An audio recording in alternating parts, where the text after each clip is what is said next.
waxaa isa soo taraya hadalhaynta la xiriirta afgembigii 15 bishan ururka Taliban ay kula wareegeen guud ahaanba talada iyo xukunkii Afghanistan kaas oo mahadho ku reebay indhaha caalamka. wixii ka dambeeyay markii la baahiyay diyaaradii Mareykanka ee iyadoo tiradada ay ka soo dhacayaan ka duuleysay garoonka Kabul waxaa bilaabatay hadalhaynta iyo saameynta uu yeeshay muuqaalkaas argagaxa lahaa ee caalamka ka yaabiyay.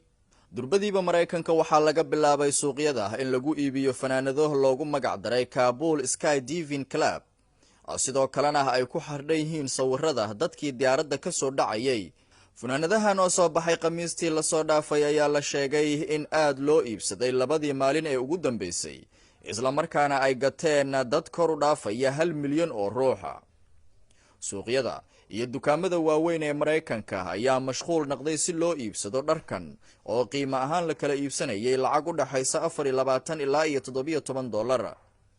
inkastoo aan la ogeyn ujeedka rasmiga ah ee Mareykanku ka leeyahay arrintan ayaa haddana siyaasiyiinta iyo dadka taxliiliya arrimaha Afghanistan arrintan waxa ay ku tilmaameen ku digasho iyo mid lagu dilayo sharafka dadka Afghaanistaaniyiinta ee ku kala nool daafaha caalamka.